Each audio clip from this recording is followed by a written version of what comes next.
All right, day 11, everybody. Last day in Rome. So today, last couple days, we knocked out most everything. Well, actually, we did technically knock out everything in Rome, if you want to call it that. Today was the Vatican, so it's supposedly a different place, but it's all in Rome. So Yeah. um, went to the Vatican this morning at like 9 o'clock this morning. Yeah, when they first When they opened. first opened, so we booked everything online. We had tickets before we even left the country. When we got to the Vatican at like 8:45, something like that, the line was just ludicrous for the people that hadn't bought tickets, and Yeah. it kind of boggles my mind a little bit. Of like, if you know, I mean, surely some of the people didn't know that they were going to be in Rome, and they just happened upon it, and so like, yeah, go get tickets. But there was a lot of people that like they just didn't buy tickets online. It's so Yeah. easy. It didn't cost anything extra. Just it's so much faster. Yeah. It's crazy to me. It's like you just want to waste your vacation standing in line. It's like we're not at Disney World, people. Right. You don't have to stand in line. You don't have to. There are fast passes Yep. for everything here. Yep. You know? So anyway, we had tickets, so we went straight in and got into the Vatican Museum. The Vatican Museum was Very cool. really cool. A lot of history. A lot of history.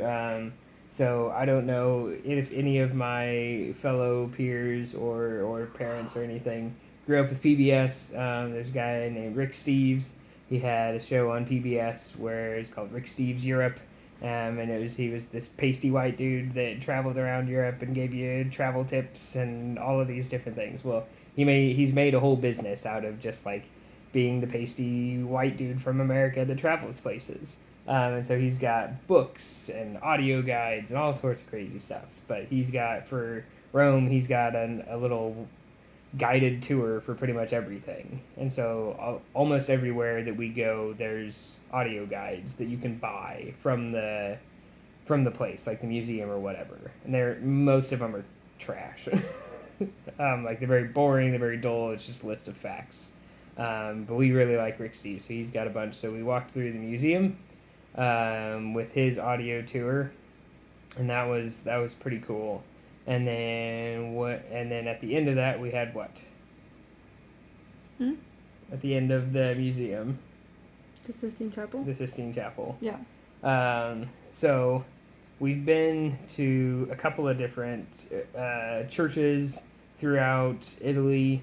I've been in and she's been many. in many throughout Europe. the rest of Europe, and a lot Catholic churches in particular, and a lot of them, like, we are not Catholic, but you can tell that they are like places of worship. They're Holy. they sacred. are sacred to the people that live there and around there. And so when we were going to the Sistine Chapel, that's what I expected. That's what I was also expecting. And, like, I've been in a lot of cathedrals throughout Europe. And, like, even as a Christian, going into those places, you can feel the sacredness of the place, you know. There's a reverence to it. There is a reverence to it. You can see people worshiping. You can see people praying, lighting candles. This was not that. Yeah, the Sistine Chapel. Even though it is to the chapel. Vatican, it is a chapel. It is considered a holy place. Shoulders had to be covered. No hats. No photos. But, like, we went in there.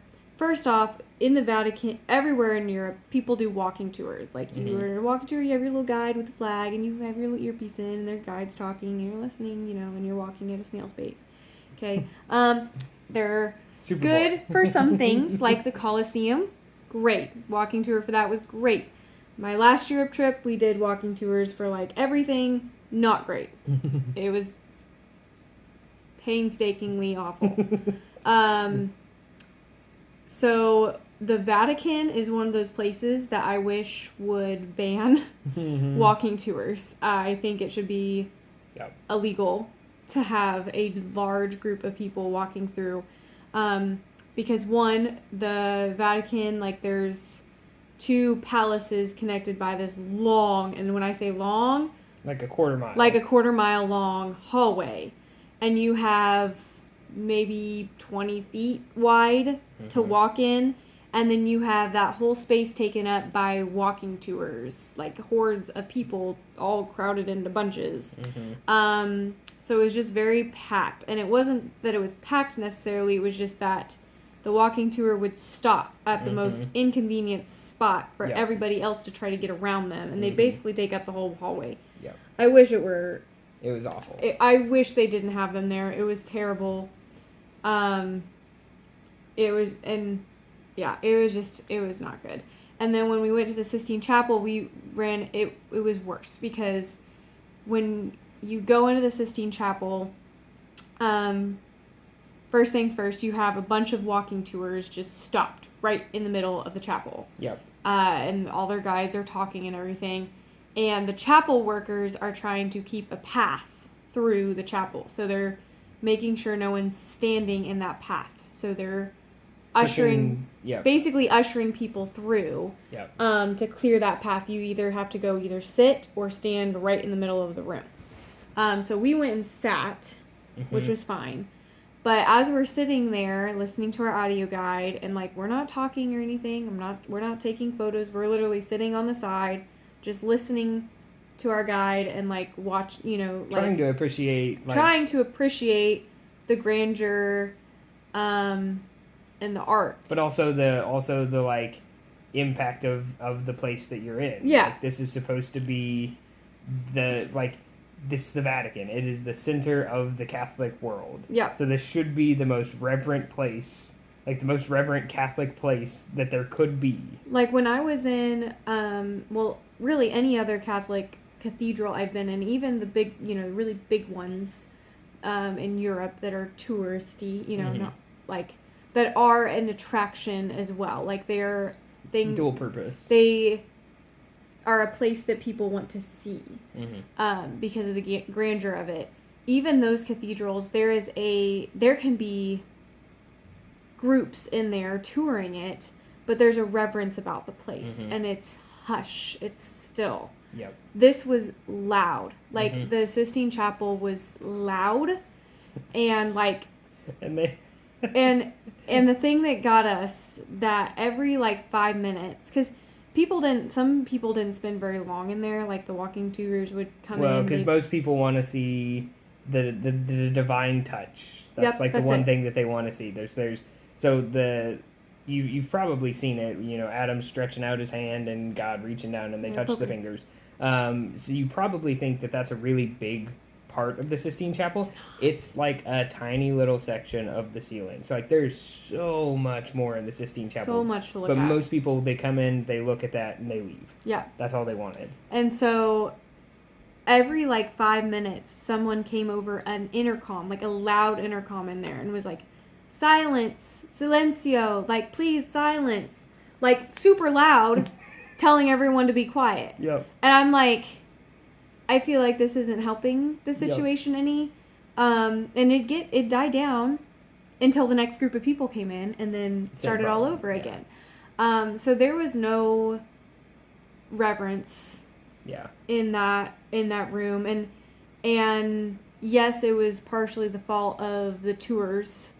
I wish that walking tours weren't a thing, because I'm you're asking people to be quiet, but yet I also feel like the Vatican itself is to blame because they allow walking tours to come in there. I'm what do you expect them to do? Not talk? You have to, you could expect that, but you've allowed them to come in here knowing full well that they're on a tour and they're going to talk. Yeah. So either don't allow them to do that or get over it. Yeah. So it was. So it's long and short of it, the Sistine Chapel was really cool, but it just did not feel like a chapel. It felt like all of the religion of Catholicism had been removed from the Sistine Chapel. It felt like just an extension of the museum, and that was, for us, a little bit disappointing, because even though we're not Catholic, it's not to us a Mecca, we still appreciate the culture and the religion that surrounds Catholicism, and so Yeah. it felt like they had sold out their religion for tourism, and so that was really kind of like it just kind of left us with a very icky feeling, disheartened feeling, Yeah. which was a little bit sad. So very cool, lots of really interesting history, but it definitely felt more like just another palace or a museum Yeah. to us. So sure, other people have different experiences, but for us that was what we had. So we won't harp on it too much. We just, this is our True space and honest opinion. to share our experiences and kind of our opinions. Yeah, that was the Vatican. So what did we do after the Vatican? After the Vatican, back in Florence, we had professional pictures taken, and our photographer sent them to us, but he's like, you have to download them like on a computer. You're not going to be able to do it on your phone. So we had a 4-hour window. So we found this little internet cafe that had a computer that we could use, and we downloaded our photos from our professional photo shoot, and they were amazing. So I will be posting those tonight. They're so good. So yeah, keep an eye out for those.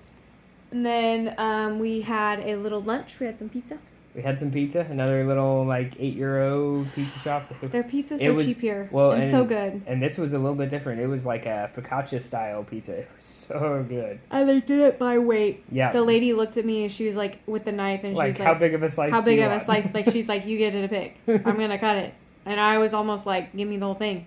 Because it had just come out of the oven. It had just come out. She's like, I walked in and I was like, I want a piece of margarita pizza. She's like, 2 minuti. And I was like, I'll wait. I will wait. And she brings out this pizza. They're not huge. No. And then she puts her knife, and I almost was like, all of it. All of it. The whole pizza. Pause real fast. So. Then after lunch, what did we do? After lunch, we piddled for a little bit. Bought some artwork. Yep. Yeah. That was another difference between Rome and some of the other places. In Florence, we bought the artwork that we showed you from a gal who was sitting at the Duomo painting or drawing. So when I buy art, I like buying artwork from every city I travel to. It's a really great souvenir, and I can hang it on my wall, and it reminds me of the place, and it's usually artwork of the place. Mm-hmm. So my favorite attraction or whatever. But most places, that you go to also have scammers that will try to just peddle prints of art. Which really, it doesn't matter. The main thing is to have a memento, but I like getting it from an actual because then you get a memory and experience with the art. And so most other cities, I'll get it from someone that I see have either they're sitting there actively drawing and working on something, so I can kind of watch and be like, yep, this is legit. It's even if it's a print, they drew it, they did it. You know. But, or I try to go to an actual shop, an actual little storefront where I know, okay, well, if it wasn't real, if they were peddling, they wouldn't be able to afford a storefront. Yeah. So there's that too. In Rome, neither of those could not find either of those things really. None of the artists that we saw actually looked like they were working on anything. None of them had an easel set up or... one of them did have an easel and paint supply set up. But it looked staged. But it kind of looks staged. And we never saw him actually do anything with any of it. So, but today this one lady was sitting there just chilling, eating her pizza. And that with her art sitting next to her. Yeah. And I was like, I like the style of the art for one, and she wasn't so that was the other thing. Pushy, like any of the other people. She seemed very relaxed. This is my artwork. If you enjoy it, let's talk. If not, she actually had her card and everything there too. And so I was like, okay, yeah, you seem more legit than everyone else. So we bought a little painting from her of the Colosseum. And it was really cute. Yeah, it was cute. And then we went and did our cooking class. We did a cooking class. What did we do? So we went to a little family-run restaurant called Ziarilla. And we learned how to make some traditional pastas. And learned how to make gnocchi.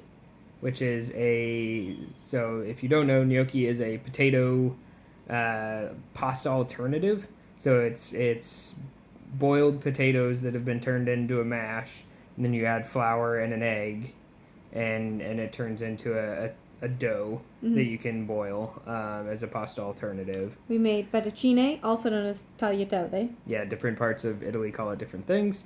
And we got to use a traditional like hand crank pasta machine. That was a lot of fun. And we also made tiramisu, so we'll go through the experience first, and then we'll update the tiramisu rankings. Yep. But so he started off and he told us a lot about the history of things and walked us through making the gnocchi. And so he did a lot of it, and then we kind of helped with like making the pasta. So he mixed the ingredients and things like that. I guess we started with the tiramisu. So we soaked our lady fingers. And then we worked on the gnocchi. Yeah. For a bit. And then made our pasta. And then he took us back into his kitchen while the tiramisu was cooling in the refrigerator, and he showed us like a simple pomodoro or a tomato sauce. Simple tomato sauce that was like the best tomato sauce I've ever had. And then he made the fettuccine. We went outside and did this little covered awning that they've got in front of the store. Ate the pasta, and then we went back inside. Watched him make the gnocchi, which was cacio e pepe, which Katie actually liked. I actually liked this one because he used a very fine pepper flake, not thick ones, which I don't like the thick ones. Yeah. And so it really was actually pretty good. And then he brought out our tiramisu. It was so good. So I think where does it fall? I think the rankings now are Pompi, which is the like chain in Rome that does basically strictly tiramisu and gelato. Yeah, and then I think tonight. I think this is 2. I think the tiramisu, the homemade tiramisu that we made. Because we made it, and it was and really the textures good. were really and the textures spot were on. Very good. So yeah, number 2, and then I think number 3.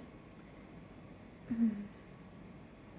think number 3 came from last night. Saltimbocca. I think La Darsena is number 4. Now number 4. So, but that's okay. Those are the top 4 tiramisus that we've had on our trip so far. Still 4 more days left. That's 4 more opportunities for for better tiramisu. Yeah. But yeah, so really a pretty short day. We turned in to the Airbnb pretty early, for us at least, and then packed up and we got ready for bed. Now we're getting ready to hit the jacuzzi one final time, which is a little bit sad.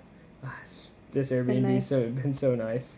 And then we're off to Sorrento tomorrow. Yep, Sorrento tomorrow. We should get there about 2 p.m. local time. So we'll see you tomorrow night. Ciao.